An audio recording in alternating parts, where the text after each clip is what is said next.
तो फिल्म की शुरुआत में हमें एक विलेज गांव दिखाया जाता है जहां पर कुछ लोग एक डॉक्यूमेंट्री फिल्म बनाने के लिए आए थे। वो लोग प्रिंस शमन पर कहानी बनाना चाहते थे, तो इसलिए वो इस गांव के शमन से मिलते हैं जिसका नाम निम होता है। निम बताती है कि हमारे गांव के लोग हर चीज की पूजा करते हैं, जैसे पहाड़, नदी, जानवर, जंगल, यहाँ तक कि घरों की भी। हम दो किस्म के गॉड्स को मानते हैं। एक तो अच्छे गॉड होते हैं जो लोगों का अच्छा करते हैं, जबकि दूसरी तरफ बुरे गॉड जो लोगों को नुकसान पहुँचाते हैं। निम बताती है कि हमारे गॉड बायन एक अच्छे गॉड हैं। वो सदियों से हमारी हिफाजत कर रहे हैं। वो हमारी फैमिली से किसी एक को हर दफा अपना मीडियम चुनते हैं। मीडियम यानी कि वो इंसान जिसके जरिए बायन लोगों की मदद करते हैं। उस इंसान के अंदर आकर गॉड ने मुझे चुना, अपना शमन मीडियम बना लिया। मैंने बहुत सी तकलीफों को बर्दाश्त किया और अब मैं लोगों को बचाने और उनकी तकलीफें दूर करने का काम करती हूँ। एक दिन निम की बड़ी बहन की हस्बैंड को हार्ट अटैक हो जाता है, जिस वजह से उसकी मौत हो गई थी। अपनी बहन की फैमिली के बारे में बताती है। उसकी फैमिली के लोग किसी न किसी वजह से मारे जाते हैं, यानी कि उन पर एक कर्ज, एक श्राप है और ये अब उसकी बहन को झेलना पड़ रहा है। नीम अपनी बहन के घर पर जाती है।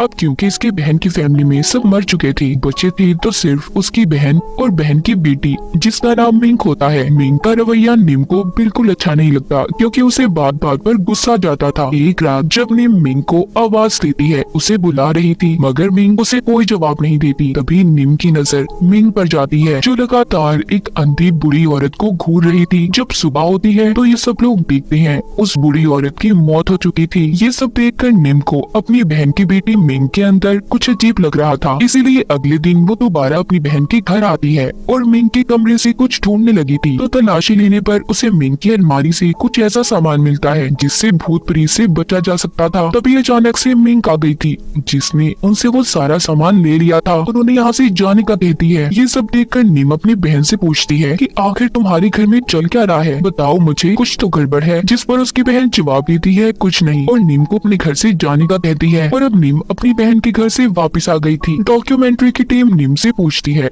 आखिर मिंक के कमरे में भूत प्रेत को भगाने का सामान क्यों था। निम कहती है इस बारे में मैं भी कुछ नहीं जानती। निम बताती है कि मुझसे पहले हमारे गॉड ने मेरी बड़ी बहन को अपने लिए चुना था, मगर वो शमन नहीं बनना चाहती थी, इसलिए वो यहाँ से भाग गई। अब हमें मिंक की मॉम दिखाई जाती है, जो मीट गोश्त बेचने का काम किया करती थी। उनके पास जब डॉक्यूमेंट्री की टीम आती है और पूछती है कि जब आपको बायन गॉड ने अपना शमन बनाने के लिए चुना तो क्या हुआ। वो बताती है जिसके बाद मुझे हर वक्त सर में दर्द रहने लगा, मैं बहुत ज्यादा कमजोर हो गई थी। तब जब मैंने शमन बनने से इनकार कर दिया और वहाँ से भागकर क्रिश्चियनिटी को चुना, तब मैं बिल्कुल ठीक हो गई। अब डॉक्यूमेंट्री की टीम पूछती है अगर गॉड ने अगला मीडियम निम के बाद आपकी बेटी मिंक को चुना तो क्या करेंगे। जिस पर मिंक की मॉम को गुस्सा आ गया था और वो उस टीम को वहाँ से जाने का कहती है। अब हमें मिंक दिखाई जाती है, जिसकी बच्चों की तरह हरकतें बढ़ती जा रही थी। एक दिन तो वो बहुत ज्यादा शराब पीकर अपनी ऑफिस में आकर सो जाती है, जहाँ पर वो काम किया करती थी। जब सुबह होती है तो ऑफिस के लोग आकर उसे जगाते हैं, मगर उसकी हालत बहुत खराब थी, उसका बहुत खून निकलने लगा था। जब इस हालत में मिंक अपने घर जाती है तो उसकी मॉम भी ऐसी हालत देखकर परेशान हो गई थी। मिंक की मॉम अपने भाई से जब बात करती है और सब कुछ बताती है तो उनका भाई कहता है मुझे लगता है मिंक के साथ ये सब कुछ इसलिए हो रहा है, हमारे गॉड उसे अपना अगला मीडियम चुनना चाहते हैं,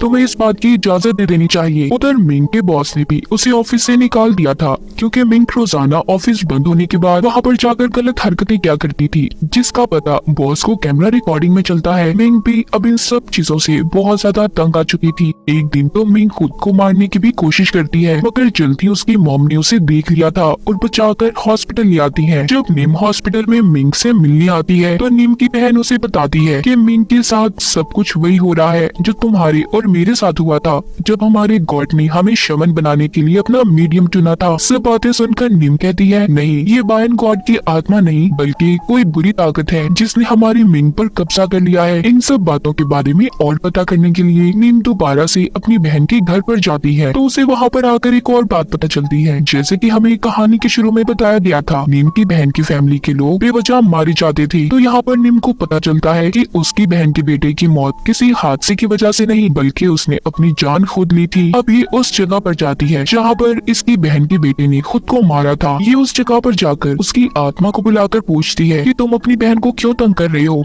मगर वहाँ से उसे कोई जवाब नहीं मिलता। तभी निम वहाँ पर अब रिचुअल जादू करने लगती है।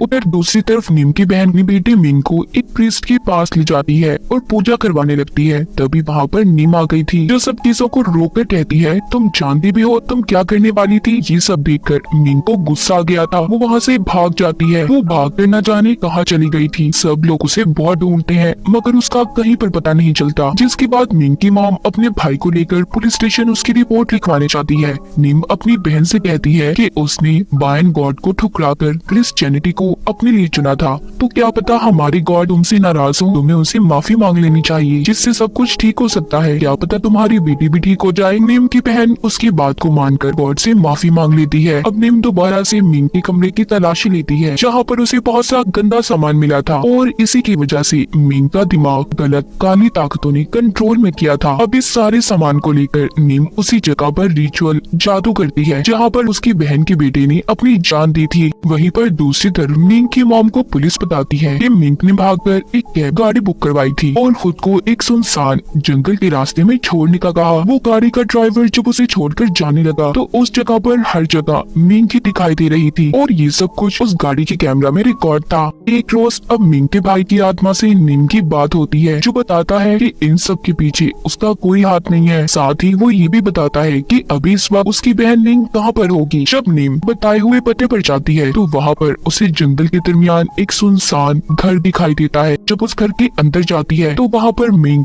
उसे बुरी हालत में बेहोश मिली थी। वो जल्दी से उसे हॉस्पिटल ले आई थी और फिर अपने गॉड के पास उसके लिए दुआ करने जाती है, जहाँ पर जाकर निम को पता चलता है कि उनके गॉड की बनाई हुई मूर्ति का सर जिस्म से अलग था। सब देखने के बाद निम दोबारा अपनी बहन के घर जाती है और मिंग के अंदर आई हुई काली ताकत से पूछती है कि आखिर तुम कौन हो और कहाँ से आई हो। जिस पर मिंग उसे जवाब देती है कि तुम शमन हो ना, खुद ही पता कर लो मैं कौन हूँ। ये सब देखकर नीम अब उसे अपने मास्टर प्रीस्ट के पास लेकर जाती है ताकि वो उसका इलाज करवा सके और बता सके कि आखिर मिंग के अंदर क्या चीज है। वो मास्टर प्रीस्ट बताते हैं कि मिंग के अंदर बहुत सारी आत्माएं हैं और इंसानों की ही नहीं बल्कि जानवरों की भी। हमें इसीलिए बहुत बड़ा रिचुअल करना होगा जिससे हम उन सभी आत्माओं को कैद कर सकते हैं और ये हम उसी जगह पर करेंगे जहाँ पर तुम्हें मिंग पे होश मिली थी। मिंग की मॉम उनसे पूछती है कि हमारे साथ ये सब कुछ क्यों हो रहा है। वो मास्टर बताते हैं कि तुम्हारे हस्बैंड के दादा पर दादा ने बहुत मासूम लोगों की गर्दनों को काट दिया था और ऊपर से फिर तुमने बायन गॉड को ठुकराकर उस इंसान से शादी कर ली जिसकी सारी फैमिली पर कर्ज श्राप था और अब इन सब चीजों का असर साफ तुम्हारी बेटी पर नजर आ रहा है। नीम अपनी बहन को समझाती है कि हमें कुछ तो करना होगा। नीम की मॉम ये सब बातें डॉक्यूमेंट्री टीम को बता रही थी। वो आगे बताती है कि जब मैं सुबह को उठती हूँ तो मेरा सारा घर बिखरा होता है, हर चीज अपनी जगह से अलग होती है। अब इन सब के बारे में जानने के लिए कि रात को ऐसा क्या होता था, डॉक्यूमेंट्री की टीम मिंग के घर पर कैमरास को लगवा देती है। कैमरे से इन्हें ये पता चल गया था कि सब कुछ मिंग की क्या करती थी। वो देखते हैं कि वो फ्रिज से कच्चा गोश्त निकाल कर खा जाती है।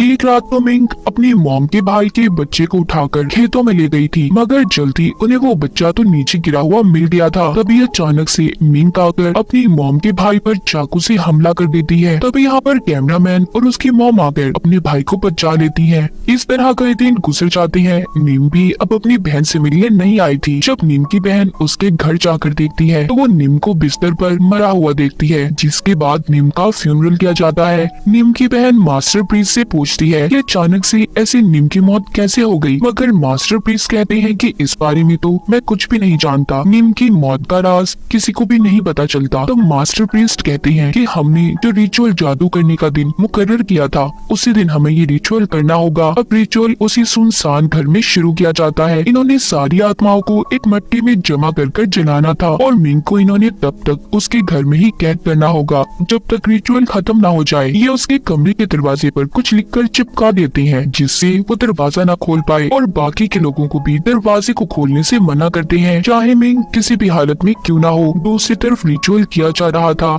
मिंग की मॉम के अंदर सभी आत्माओं को बुलाकर एक मटकी में कैद कर लिया जाता है, जबकि उधर घर में मिंग के कमरे से किसी बच्ची के रोने की आवाज आ रही थी। कैमरामैन उसकी मॉम के भाई की वाइफ को बहुत समझाता है कि अंदर तुम्हारा बच्चा नहीं है, वो बाहर है, महफूज है, पर एक बात भी नहीं सुनती और दरवाजे को खोल देती है। तभी मिंग ने आकर उस पर हमला कर दिया था वो उसे मार देती है। इसका मतलब ये सिर्फ उन आत्माओं की चाल थी जो मिंग के अंदर होती हैं। अब वो बाहर आ चुकी थी। मास्टर प्रिंस जब रिचुअल खत्म करके आत्माओं को कैद करके मटके में ले जा रहे थे तो वो भी सीढ़ियों से नीचे गिर जाते हैं, जिस वजह से उनकी भी मौत हो गई थी और वो मटका भी टूट जाता है, जिससे सभी आत्माएं दोबारा से आजाद हो चुकी थी। अब वो आत्माएं उन सभी लोगों के अंदर चली जाती हैं जो मास्टर के साथ रिचुअल कर रहे थे। वहाँ पर एक आदमी कैमरामैन को भी मारकर उसे कच्चा चबाकर खा जाता है। दूसरी तरफ दिखाया जाता है मिंग भी अब आजाद हो चुकी थी। उसके अंदर की खतरनाक आत्माएं उसकी मॉम के भाई के बच्चे को जिंदा खा जाती हैं और फिर मिंग ने उस कैमरामैन को भी मार दिया था जो उसके घर में था। उधर रिचुअल की जगह पर मिंग की मॉम भी जोर जोर से हंसने लगी थी और अपने भाई से कहती है कि मुझे बायन गॉड का इशारा मिला है, मैं सब कुछ ठीक कर लूंगी। वो बहुत सी अगरबत्तियों को उल्टा लगाकर कुछ पढ़ने लगती है, जिससे वहाँ पर सभी लोग पागल हो गए थे और एक दूसरे को मारने लगते हैं। तब यहाँ पर मिंग भी आ गई थी। उसकी मॉम